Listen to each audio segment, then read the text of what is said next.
Hai guys, ketemu lagi di channel Lucipedia, channel informatif yang selalu membagikan informasi-informasi menarik dari berbagai daerah.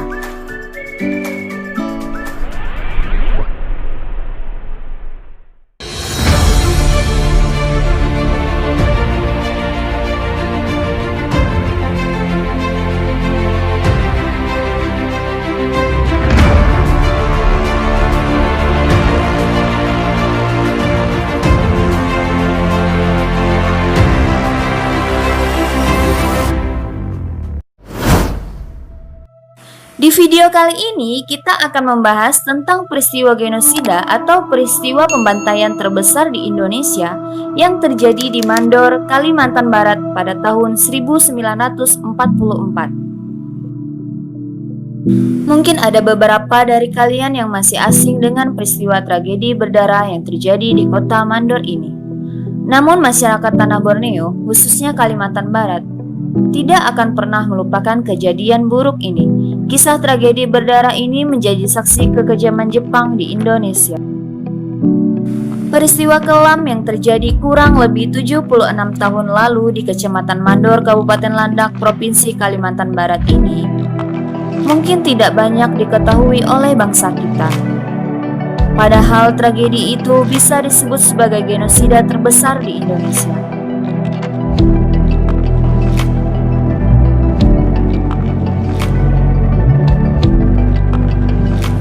Kembali ke masa sebelum Indonesia merdeka.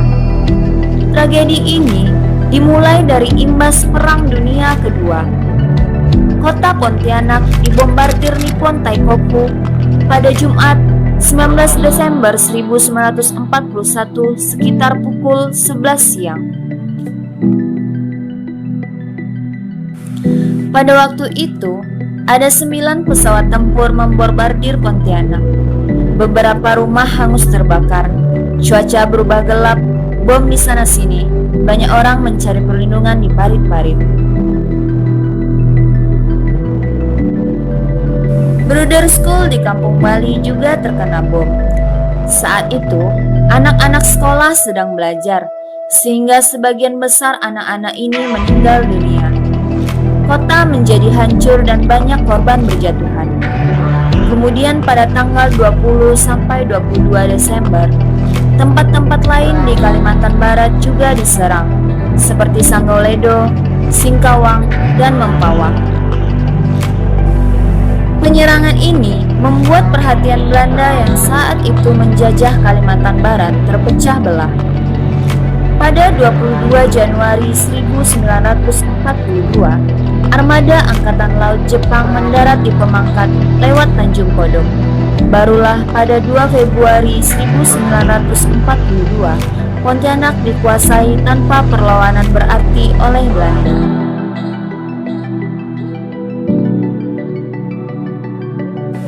Pada awal mulanya, masyarakat Kalimantan kala itu mengira bahwa Jepang adalah penyelamat yang berhasil mengusir penjajah Belanda dari tanah Borneo. Namun, bak pepatah keluar dari mulut harimau masuk ke mulut buaya. Ternyata Jepang tidak kalah kejam dari Belanda.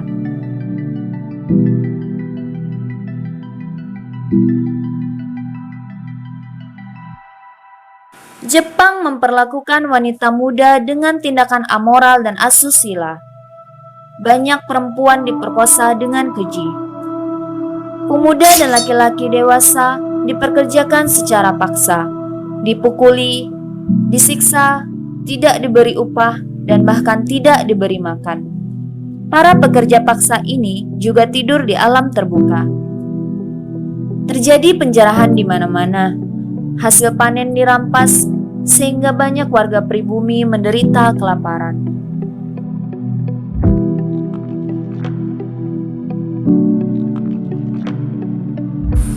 Oleh karena kekejian Jepang inilah, seorang tokoh cendekiawan di Kalimantan Barat yaitu Dr. Rubini mengumpulkan para cerdik pandai, politisi, pengusaha, tokoh masyarakat dan tokoh agama untuk mengadakan rapat membahas bagaimana caranya melawan kekejian Jepang yang semakin menjadi-jadi.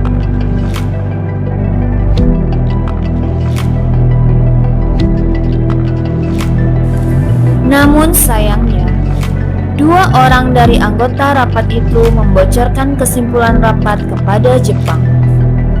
Para pengkhianat yang merupakan warga Indonesia sendiri membocorkan informasi tersebut hanya karena imbalan. Mereka menambahi berita itu dengan berbagai bumbu dan cerita, seolah-olah pemimpin itu akan melakukan pemberontakan bersenjata kepada Jepang.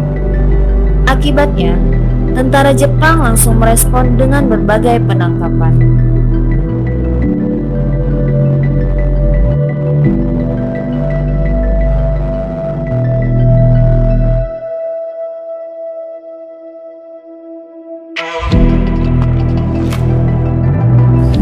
Penculikan selalu terjadi tengah malam. Setelah diculik, kepala mereka ditutupi dengan karung goni. Korban penculikan pun tidak hanya dari kalangan feodal lokal, raja, sultan, tokoh agama dan tokoh masyarakat saja, tetapi kaum jelata yang tidak tahu apa-apa pun ikut diculik dan dibantai. Seperti para raja, sultan dan pewarisnya, juga para pemuda Kalimantan Barat dijemput paksa dengan alasan akan disekolahkan ke Jepang. Tetapi mereka ternyata justru harus menghadapi tajamnya katana Jepang.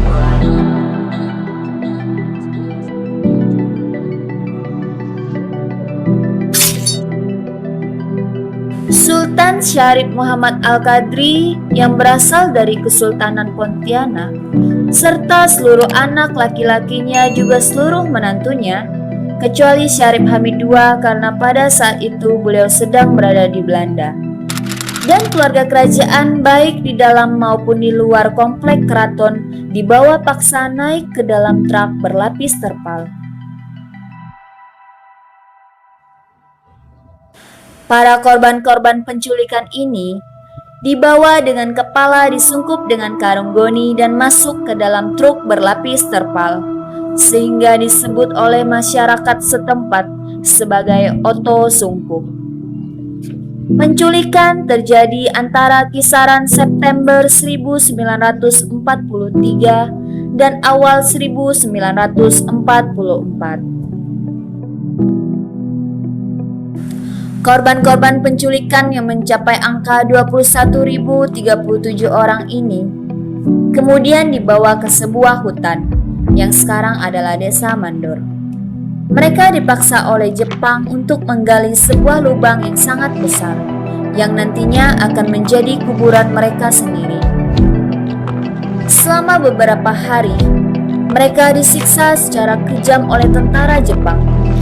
Para perempuan diperkosa dan para lelakinya dianiaya secara brutal.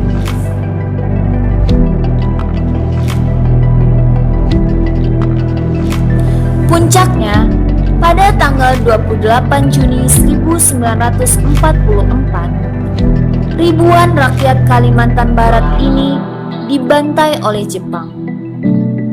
Sebelum melakukan pembantaian, Jepang memaksa para korban untuk mengikuti upacara ibadah agama mereka, yaitu agama Shinto. Shinto adalah agama yang menyembah dewa matahari Jepang, sehingga rakyat-rakyat yang diculik dipaksa menghormati ke arah matahari. Barulah setelah itu, para tentara Jepang ini memasangkan kembali penutup kepala atau sungkup ke kepala para korban. Para warga pribumi ini dibuat berbaris dengan tangan terikat dan kepala disungkup karung goni. Mereka disuruh maju satu persatu, kemudian kepalanya ditebas dengan katana, dan ada pula yang ditembak secara membabi buta. Barulah setelah 2 tahun kemudian, Sultan Hamid II pulang kembali ke Pontianak dan mendapati seluruh keluarga serta saudaranya menghilang. Maka diperintahkanlah pencarian atas Sultan Muhammad Al-Qadri, Pangeran Adipati, Pangeran Agung, dan anggota kerajaan lainnya.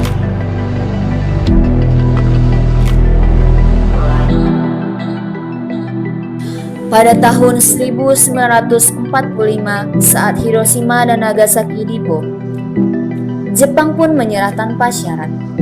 Namun kejadian di Mandor kala itu belum diketahui.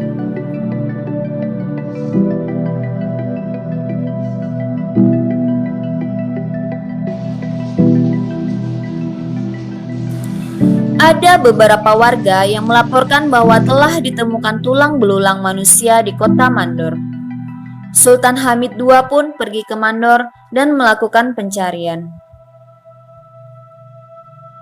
Dari hasil pencarian inilah ditemukan 10 tumpukan tulang belulang manusia setinggi 1,5 meter.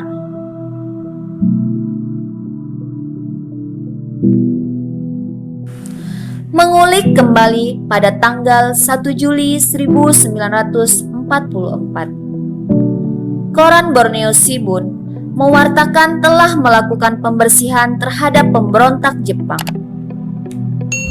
Halaman depan koran tersebut menampilkan 12 tokoh penting yang telah dieksekusi. Salah satunya adalah Sultan Syarif Muhammad Al-Qadri dari Kesultanan Pontianak.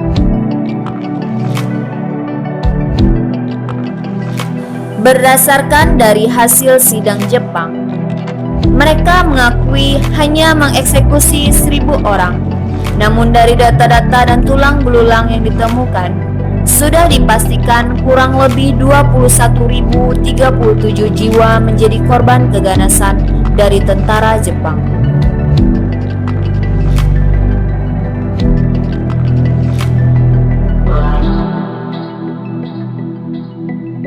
Namun di sisi lain, seorang komandan Angkatan Laut Jepang Yamamoto menyebut jika jumlahnya bisa lebih besar dari itu, karena mereka menargetkan mengeksekusi 50.000 orang.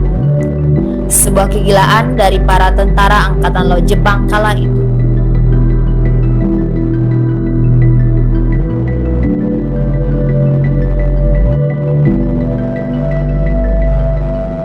Sekarang tempat kejadian mengerikan sekaligus tragedi berdarah ini sudah dibangun monumen makam Juang Mandor. Tidak susah untuk menemukannya. Anda tinggal datang ke Mandor dan monumen ini terletak di tepi jalan raya. Di depan monumen ini terdapat relief-relief yang mengisahkan kekejian Jepang yang terjadi kala itu.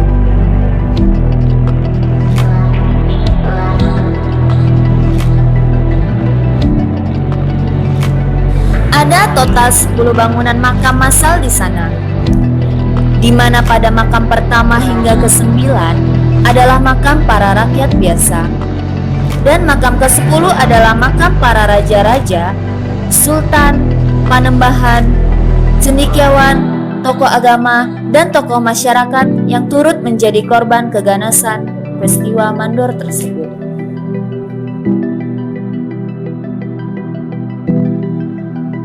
Saat akan memasuki kompleks pemakaman, Anda akan melihat sebuah tulisan yaitu Jalan Kematian. Jalan inilah yang akan membawa kalian menuju makam-makam korban kebrutalan tentara Jepang.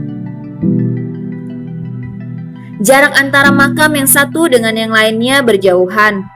Dikelilingi pepohonan rindang menambah perasaan ngeri ketika mendatangi tempat ini. Ditambah dengan bangunan makam yang berbentuk seperti rumah. Konon katanya, menurut penuturan warga sekitar, saat matahari terbenam, akan terdengar rintihan, tangisan, dan teriakan dari kompleks pemakaman ini.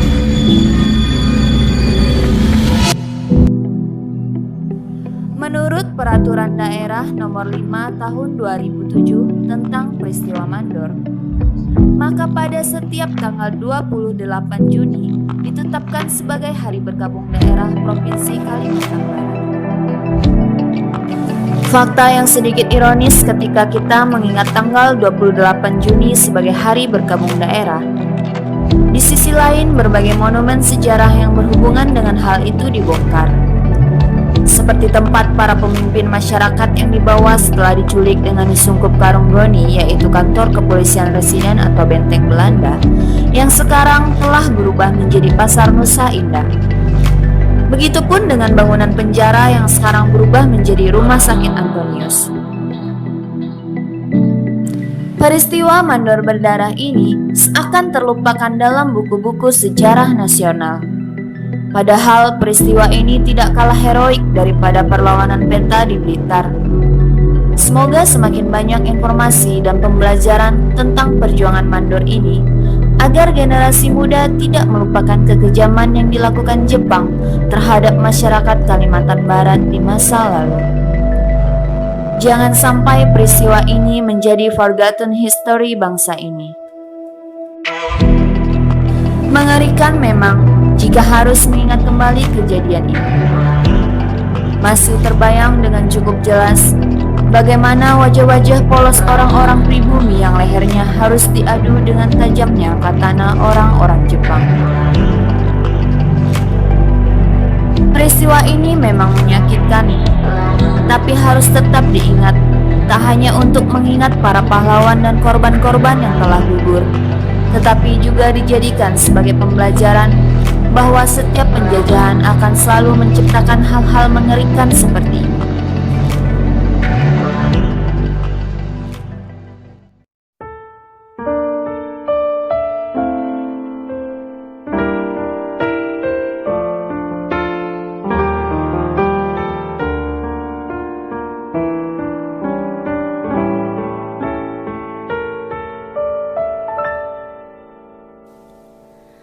Betapa hatiku takkan pilu telah gugur pahlawanku.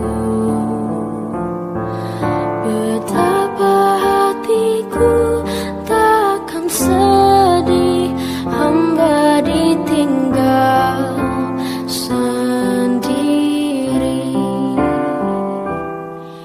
Siapakah kini pelipur lara non setia dan perwira?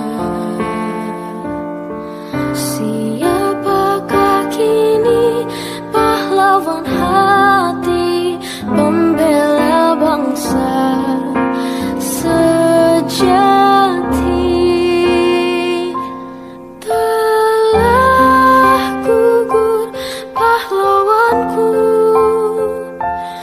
Tunai sudah janji bakti, gugur satu tumbuh seribu. Tanah air jaya sakti.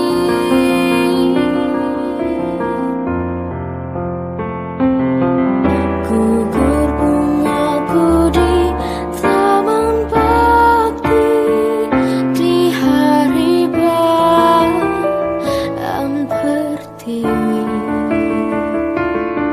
Harum semerbak menambahkan sari tanah air jaya sakti. Telah gugur pahlawanku, tunai sudah janji bakti, gugur satu tumbuh seribu.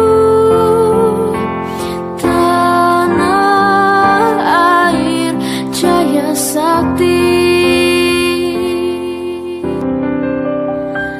Telah gugur pahlawanku, tunai sudah janji bakti. Proklamasi. Kami, bangsa Indonesia, dengan ini menyatakan kemerdekaan Indonesia. Hal-hal yang mengenai pemindahan kekuasaan dan lain-lain diselenggarakan dengan cara saksama dan dalam tempo yang sesingkat-singkatnya.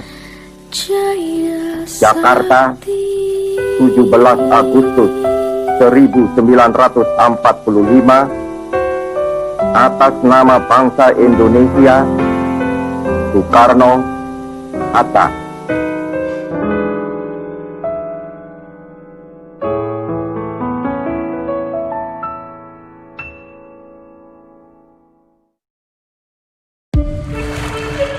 Oke guys, sampai di sini dulu ya informasi kali ini. Nantikan video-video selanjutnya dengan informasi-informasi yang tak kalah menarik. Oh iya guys, jangan lupa tekan tombol subscribe, like, komen, dan share ya. Sampai jumpa di video selanjutnya.